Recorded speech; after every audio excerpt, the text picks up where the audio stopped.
Welcome to GK facts. करण में जानेंगे इस वीडियो में। देखिए, अभी जो है ग्रामीण उद्यमी परियोजना का दूसरा चरण है जिसे अभी शुरू करा गया है। किसका? ग्रामीण उद्यमी परियोजना का दूसरा चरण। अब क्वेश्चन आता है कि पहला चरण कहां पर हुआ। इस परियोजना का मतलब इस परियोजना का जो चरण शुरू करा गया कहां पर करा गया है। ग्रामीण उद्यमी परियोजना क्या है, किसके तहत रहकर ये कार्य करती है, इसका संचालन कौन कर रहा है, इसका सचिव कौन है, साथ में इसकी मतलब इसको पूरा हैंडल कौन कर रहा है, और ये किन के लिए है, शहरी क्षेत्रों के लिए है या ग्रामीण ग्रामीण ही क्षेत्रों के लिए है केवल। तो ये सभी जो डाउट्स हैं आपके वो मैं आपको इस वीडियो में बताऊंगा। बस आपको मेरा एक डाउट्स क्लियर करना है, मतलब आपको वीडियो को एंड तक जरूर देखना है। ठीक है, मेरी आपसे इतनी सी रिक्वेस्ट है कि आप वीडियो को एंड तक जरूर देखिएगा, और कहीं से कुछ ना समझ आए तो कमेंट बॉक्स में कमेंट करके जरूर बताइएगा। एक दो नंबर का क्वेश्चन इस टॉपिक से आपसे एग्जाम में पूछा जा सकता है। अगर नहीं भी पूछा जाएगा, जो मैं आपको नॉलेज बताऊंगा उससे जरूर पूछा जाएगा। ठीक है, तो चलिए स्टार्ट करते हैं, जानते हैं इसको। चलो देखिए, ग्रामीण उद्यमी प्रोजेक्ट क्या है ये। आदिवासी युवाओं के बीच कौशल विकास, जिसे स्किल डेवलपमेंट कहा जाता है, कौशल विकास और उद्यमिता। उद्यमिता का मतलब क्या होता है? उद्यमिता का मतलब होता है इंटरप्रीन्योरशिप। क्या होता है? इंटरप्रीन्योरशिप को बढ़ावा देने और कौशल भारत मिशन को बढ़ावा देने के लिए राष्ट्रीय कौशल विकास निगम साथ में ने जो है सेवा भारती और युवा विकास सोसाइटी के साथ साझेदारी में हाल ही में इसे रांची यानी कि झारखंड में ग्रामीण उद्यमी परियोजना के दूसरे चरण का शुभारंभ करा है। मतलब क्या है, मैंने तो एकदम ही पढ़ दिया, ध्यान से समझो बच्चा। ये जो ग्रामीण उद्यमी प्रोजेक्ट है ये क्या है? ये आदिवासी युवाओं के लिए है। किसके लिए है बच्चा? आदिवासी युवाओं के लिए है। क्लियर है? आदिवासी युवाओं के लिए है। आदिवासी जो युवा होते हैं, अब आपके दिमाग में क्वेश्चन होगा, सर आदिवासी का वर्ड हम बहुत पढ़ते हैं और आप में से बहुत जानते भी होंगे। आदिवासी मतलब वह लोग जो गांवों में रहते हैं, जंगलों में रहते हैं, आज के समय भी वो शहरों में रहना पसंद नहीं करते। यहां तक सही है। लेकिन आदिवासी युवा पाया कहां जाता है? आदिवासी युवा कौन होते हैं, कौन कौन सी जातियां होती हैं?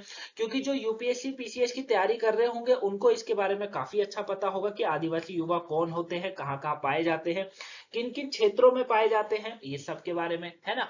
तो पहला आप ये भी यहाँ पर ये क्लियर करो कि आदिवासी युवाओं के बीच में, यानी कि जो आदिवासी लोग होते हैं जो शहरों में नहीं गांवों में रहते हैं, उनके कौशल को विकास यानी कि स्किल डेवलपमेंट और उद्यमिता को बढ़ावा देना है। ठीक है, उनको भी जो है इंटरप्रीन्योरशिप बनाना है, उनका भी एक संगठन बना देना है ताकि वो भी आगे आ सके और देश में अपना और योगदान दे सके। कौशल भारत मिशन के तहत इसको बढ़ावा देने के लिए राष्ट्रीय कौशल विकास निगम ने इसमें जो है सेवा भारती और युवा विकास सोसाइटी के साथ समझौता कर कर जो है इसको शुरू करा है।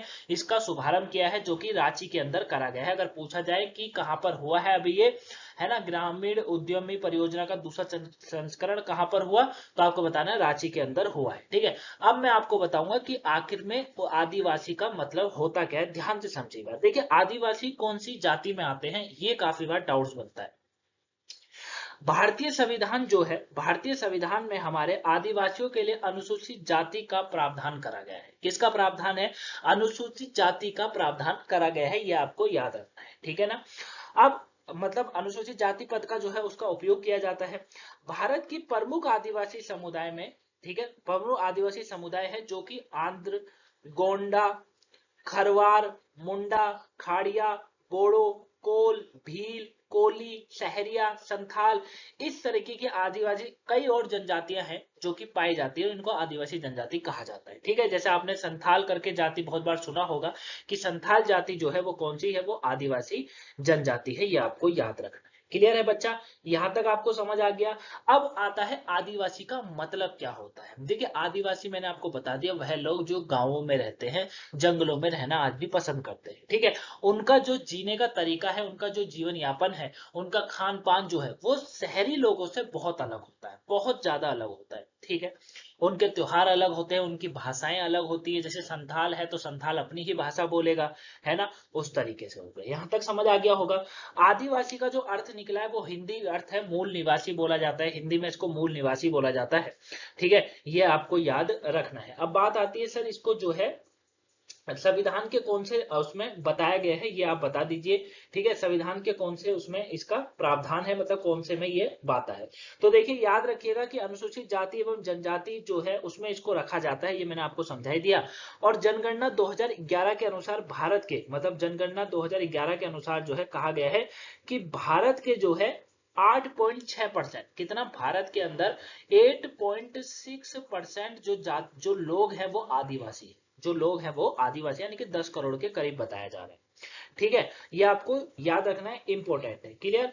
और ये जो है भारतीय संविधान में अगर बात करेंगे तो इनका जो प्रावधान करा गया है वो 5वीं अनुसूची में इनको मान्यता दी गई है, आदिवासियों को 5वीं अनुसूची के तहत रखा गया है। तो ये आपको आदिवासी के बारे में ये सभी पॉइंट जो मैंने आपको समझाए हैं वो आपको याद रखना है कि कौन कौन सी बातें मैंने इनके बारे में करी है, क्लियर। चलिए अब आगे बात करते हैं इसके बारे में। अब इसका परीक्षेपण, परीक्षण, परीक्षण का मतलब होता है ट्रेनिंग। ठीक है, इस परीक्षण के पहले चरण में महाराष्ट्र, राजस्थान, छत्तीसगढ़, मध्य प्रदेश और गुजरात के ग्रामीण और आदिवासी क्षेत्रों के प्रतिभागियों को शामिल किया गया था। ठीक है, मतलब जब इसका पहला चरण जो हुआ था उसमें यह है कि इसमें परीक्षेपण यानी कि जब ट्रेनिंग हुई तो महाराष्ट्र, राजस्थान, छत्तीसगढ़, मध्य प्रदेश, गुजरात के कुछ आदिवासी क्षेत्रों के प्रतिभागियों को शामिल किया गया था, जिसके तहत मई 2022 में भोपाल, मध्य प्रदेश में 7 समूह में 157 प्रतिभागियों का परीक्षण शुरू हुआ और लगभग 133 प्रतिभागियों ने 27 जून 2022 से सफलतापूर्वक परीक्षण पूरा किया भी। मतलब इसमें 2022 में जब जो ट्रेनिंग शुरू हुई उसमें भोपाल, मध्य प्रदेश में 7 समूह में से 157 प्रतिभागी उठे, जिनका जो ट्रेनिंग शुरू हुई, परीक्षण शुरू हुआ और लगभग 133 प्रतिभागियों ने 27 जून 2022 तक इस ट्रेनिंग को पूरा कर लिया, जिसके बाद रांची में इसका दूसरा चरण शुरू किया गया है। मतलब इसकी उपलब्धि काफी अच्छी है, 133 लोगों ने करा, बहुत अच्छी बात है। बाकियों ने नहीं करा, कोई दिक्कत नहीं है, अब 100% रिजल्ट कहीं भी नहीं आता है। अब बात आती है इसके पॉइंट्स की, मतलब अब आता है कि इसकी प्रमुख विशेषता क्या है, कारण क्या है इसको शुरू करने का, दूसरे चरण को। ठीक है, तो देखिए यहां पर क्या कहा जा रहा है, इसको ध्यान से समझिएगा बच्चा। इस परीक्षण यानी कि ट्रेनिंग के अंदर, काफी बार बोल रहा हूं ट्रेनिंग वर्ड, परीक्षण का मतलब ट्रेनिंग होता है, कार्यक्रम के माध्यम से आदिवासी युवाओं को कौशल विकास यानी कि स्किल डेवलपमेंट, उद्यमिता यानी कि इंटरप्रेन्योरशिप को सशक्त बनाया जाएगा। मतलब ये है कि जो आदिवासी युवा है उसका ये, उसको जो है स्किल डेवलपमेंट, उसके स्किल को डेवलप करना है, उसके अंदर क्या करने की जो है दिमाग है, किस तरीके का उसका दिमाग है, कौन सा दिमाग है। अब मान लीजिए उसको भाला बनाना अच्छा आता हो तो उसको कह सकते हैं कि अगर उसको थोड़ा सा और सिखाया जाए तो कुछ हथियारों का निर्माण कर सकता है। उद्यमिता की बात करेंगे, किसी को मान लीजिए कुछ व्यापार करना अच्छा आता होगा तो उसको हो सकता है उसके संगठन बनाकर उसे किसी व्यापार में डाल दिया जाए ताकि वो और सशक्त बन जाए और अच्छा से व्यापार कर सके, है ना। मतलब वहां वहां तक सीमित ना रहे जहां पर वो रहते हैं। अब इस ट्रेनिंग के पीछे का लक्ष्य भारत को ग्रामीण क्षेत्रों में भी आत्मनिर्भर बनाना है। जाहिर सी बात है, ग्रामीण क्षेत्र हमारा इतना आत्मनिर्भर नहीं है जितना शहरी क्षेत्र है। अब शहरों में तो पा लिया जाता है, ठीक है, फिर भी मैं ये कहूंगा कि ग्रामीण के जो बच्चे होते हैं वो पढ़ाई में काफी अच्छे होते हैं। केंद्रीय राज्य मंत्री जो है राजीव चंद्रशेखर और आदिवासी सांसदों द्वारा लागू की गई इस योजना का उद्देश्य है मध्य प्रदेश और झारखंड में आदिवासी छात्रों को प्रशिक्षित करना, उनको अच्छे से एजुकेट कर देना। इस काम के लिए खासकर आदिवासी इलाकों के लिए केंद्र सरकार ने 85,000 करोड़ बजट को भी मंजूरी दी। ठीक है, तो मैंने आपको यहाँ पर जो है मैं इनकम भी बता दी कि मतलब कितनी मंजूरी पैसों की मिली है। अब इस परियोजना का एक अन्य प्रमुख घटक घटक की बात करेंगे तो जनजातीय समुदाय को गुणवत्तापूर्ण शिक्षा प्रदान करना है ताकि उनका विकास और जनजातीय आबादी के आर्थिक सशक्तिकरण के लिए कई संभावनाएं खुल सके। ठीक है, तो ये है इसका प्रमुख कारण। आई होप आप इसे अच्छे से जान गए होंगे। ठीक है, अब हमारा लास्ट का एक स्लाइड और बची हुई है, वो है परियोजना का उद्देश्य। वैसे तो मैं समझा चुका हूं लेकिन दोबारा एक बार समझ लेते हैं। तो इस परियोजना का मुख्य उद्देश्य, देखिए मैंने आपको जितना भी समझाया पीछे का, मुझे नहीं लगता परियोजना का उद्देश्य बताऊंगा तो और क्लियर हो जाएगा, वो तो अच्छी बात है।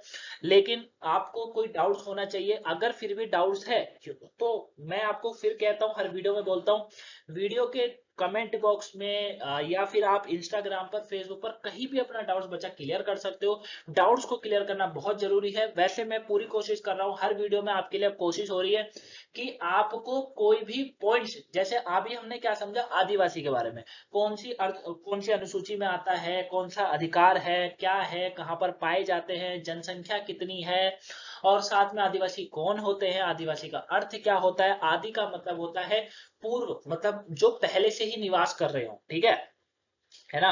ये मैंने आपको अभी समझाया भी था कि आदिवासी का अर्थ क्या होता है। आदिवासी का अर्थ यही होता है कि जो क्या कर रहे हो, मूल निवासी होते हैं, पहले से निवास कर रहे हैं, ठीक है। ये भी आपको याद रखना है, इंपॉर्टेंट है, ये मैंने आपको समझाया था अभी, है ना। क्लियर है ना। तो इसका शब्द का जो अर्थ होता है वो यही होता है कि आदि मतलब शुरुआत के समय से ही जो रह रहे हो, शुरुआत से ही यहाँ के निवासी हो, वहां के निवासी हो, उसको कहा जाता है।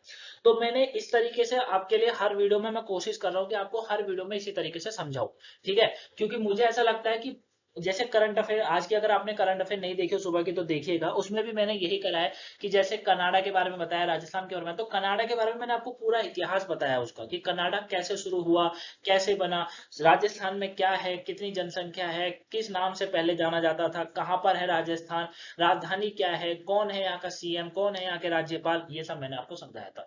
तो आपको ये जो नया स्टाइल हमने शुरू करा है, ये आपको कैसा लगा है कमेंट बॉक्स में बताइएगा। पसंद आया होगा तो कंटिन्यू करेंगे, नहीं आया होगा तो जैसे पहले चल रहा था वैसे ही चला देंगे, क्योंकि आप राजा हैं और हम आपकी प्रजा हैं। मतलब हम आपको समझा रहे हैं तो आपका डाउट्स हमारा क्लियर करना हमारा उद्देश्य है, ठीक है। तो वो सब चीजें, चलिए परियोजना के उद्देश्य की बात करेंगे तो इस परियोजना का मुख्य उद्देश्य ग्रामीण स्थानीय अर्थव्यवस्था को बढ़ावा और रोजगार को बढ़ावा के अवसर में वृद्धि करना है। जो यूपीएससी पीसीएस की तैयारी कर रहे हैं उनके लिए पॉइंट्स इंपॉर्टेंट बनता है, इस तरीके से वहां पे ज्वाइन करिएगा। आदिवासियों के बारे में अगर कभी पूछ लिया जाए कि सरकार आदिवासियों के लिए क्या करती है, तो ये परियोजना को आप पूरी तरीके से लिख सकते हैं और आपको अच्छा खासा नंबर मिल सकता है।